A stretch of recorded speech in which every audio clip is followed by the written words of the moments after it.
ഗലാത്യർ 5-ാം അധ്യായം. ക്രിസ്തീയ സ്വാതന്ത്ര്യം. സ്വാതന്ത്ര്യത്തിലേക്ക് ക്രിസ്തു നമ്മെ മോചിപ്പിച്ചു. അതുകൊണ്ട് നിങ്ങൾ സ്ഥിരതയോടെ നിൽക്കുവിൻ. അടിമത്തത്തിൻ്റെ നുകത്തിന് ഇനിയും നിങ്ങൾ വിധേയരാകരുത്. പൗലോസായ ഞാൻ നിങ്ങളോട് പറയുന്നു, നിങ്ങൾ പരിച്ഛേദനം സ്വീകരിക്കുന്നെങ്കിൽ ക്രിസ്തു നിങ്ങൾക്ക് ഒന്നിനും പ്രയോജനപ്പെടുകയില്ല.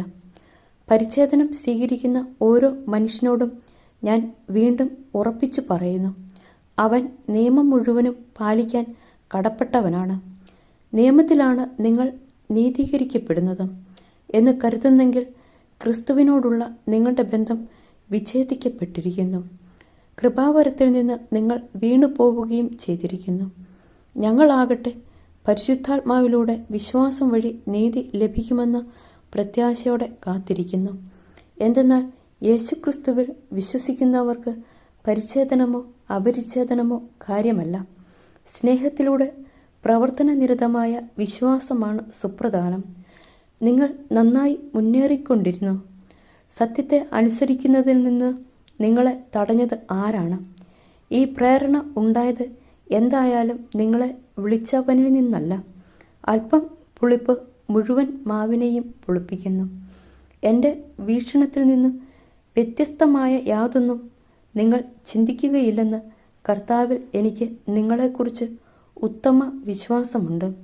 നിങ്ങൾ അസ്വസ്ഥത ഉണ്ടാക്കുന്നവൻ ആരു തന്നെയായാലും അവന് ശിക്ഷ ലഭിക്കും.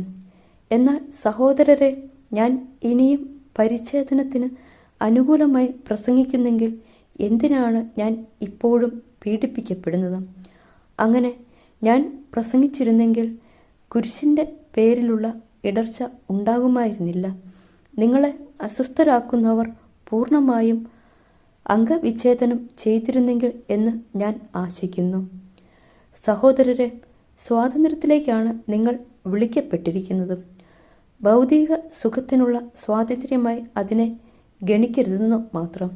പ്രത്യുത സ്നേഹത്തോടുകൂടെ ദാസരെപ്പോലെ പരസ്പരം സേവിക്കുവിൻ. എന്തെന്നാൽ നിന്നെപ്പോലെ നിന്റെ അയൽക്കാരനെയും സ്നേഹിക്കുക എന്ന് ഒരേയൊരു കൽപ്പനയിൽ നിയമം മുഴുവനും അടങ്ങിയിരിക്കുന്നു. എന്നാൽ നിങ്ങൾ അന്യോന്യം കടിച്ചു കീറുകയും വിഴുങ്ങുകയും ചെയ്ത് പരസ്പരം നശിപ്പിക്കാതിരിക്കാൻ ശ്രദ്ധിച്ചു കൊള്ളുവിൻ.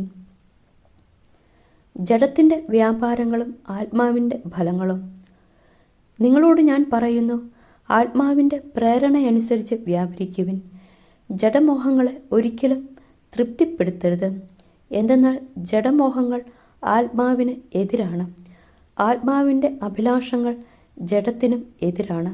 അവ പരസ്പരം എതിർക്കുന്നത് നിമിത്തം ആഗ്രഹിക്കുന്നത് പ്രവർത്തിക്കാൻ നിങ്ങൾക്ക് സാധിക്കാതെ വരുന്നു. ആത്മാവ് നിങ്ങളെ നയിക്കുന്നെങ്കിൽ നിങ്ങൾ നിയമത്തിന് കീഴല്ല. ജഡത്തിൻ്റെ വ്യാപാരങ്ങൾ എല്ലാവർക്കും അറിയാം.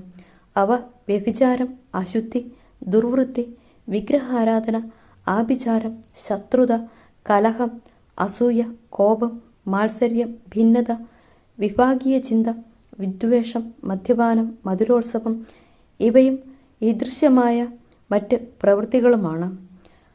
ഇത്തരം പ്രവൃത്തികൾ ഏർപ്പെടുന്നവർ ദൈവരാജ്യം അവകാശപ്പെടുത്തുകയില്ലെന്ന് മുമ്പ് ഞാൻ നിങ്ങൾക്ക് നൽകിയ താക്കീത് ഇപ്പോഴും ആവർത്തിക്കുന്നു. എന്നാൽ ആത്മാവിൻ്റെ ഫലങ്ങൾ ക്ഷമ, ദയ, നന്മ, വിശ്വസ്തത, സൗമ്യത, ആത്മസംയമനം ഇവയാണ്. ഇവയ്ക്കെതിരായി ഒരു നിയമവുമില്ല. യേശുക്രിസ്തുവിനുള്ളവർ തങ്ങളുടെ ജഡത്തെ അതിൻ്റെ വികാരങ്ങളോടും മോഹങ്ങളോടും കൂടെ ക്രൂശിച്ചിരിക്കുന്നു.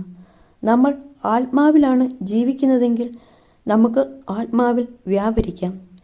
നാം പരസ്പരം പ്രകോപിപ്പിക്കുന്നവരും അസൂയപ്പെടുന്നവരും വ്യർത്ഥാഭിമാനികളും ആകാതിരിക്കട്ടെ.